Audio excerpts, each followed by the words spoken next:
Thousands of people have taken to the streets of towns and cities across England in counter-demonstrations against a wave of riots by anti-immigration protesters. More than 6,000 police officers were mobilised on Wednesday evening from Newcastle to Birmingham, Liverpool, to Brighton, Sheffield to London. Apart from some isolated incidents in Aldershot and Chatham, the marches have been largely peaceful. The unrest came after misinformation was spread online that the suspect in a fatal stabbing of 3 girls in Southport just over a week ago was a Muslim asylum seeker. The first prison sentences for violent disorder have been handed down to riots involved. The men, all from Liverpool, have been jailed for between 20 months and 3 years. Inquests into the deaths of the 3 girls have been formally opened and adjourned until the end of criminal proceedings. The senior coroner giving her condolences to the families and friends of the girls. With more on the counter-protest, here's our correspondent Joe Inwood reporting from Bristol. The city had been braced for trouble. So this part of Bristol is where a couple of immigration lawyers are based whose addresses have been leaked online,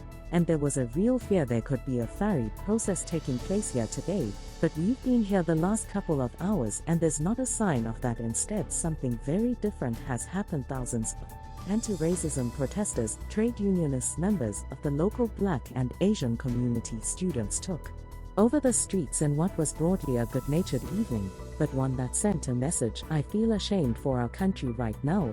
It's just we're not representing ourselves in any sense of a manner that's like admirable at all. You can see a lot of places are boarded up, so there's been a lot of fear about what could happen. And it just felt really important that we were here to protect our community. It was a picture repeated across the country. Walthamstow in London saw vast crowds gathered as in Bristol to oppose the far right, while there were colourful scenes in West London. Refugees are welcome here. In Sheffield, police had prepared for tribe, but none came in Ken, although there were a few arrests. Things were generally peaceful, while a march between 2 mosques in Arrington was greeted by people drinking at the pub. And this was the scene in Newcastle. Of course, protect our mosques, because we believe this is our house and this is house of God, and I think for them too stand up and really want to go around and try to destroy our mosque. Something really hung off our street. There were some isolated incidents. Aldershot was seemingly one of the few places the right-wing protests materialized. In Brighton, they were so outnumbered they needed police protection. According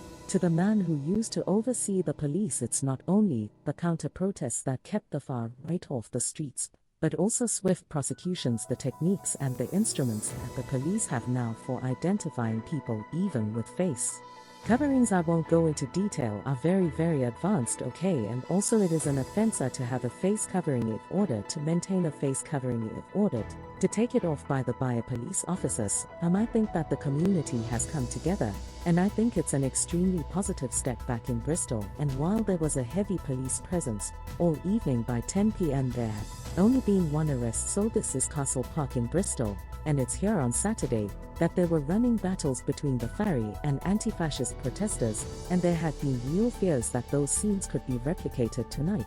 But as you can see, nothing has materialized, and it seems across the country that picture has been repeated, and both government and the protesters on the street tonight will be hoping that this could be a turning point in this disorder. Joe Inwood, Zinfo News in Bristol. Thanks for watching. Like, share, subscribe, and press bell icon.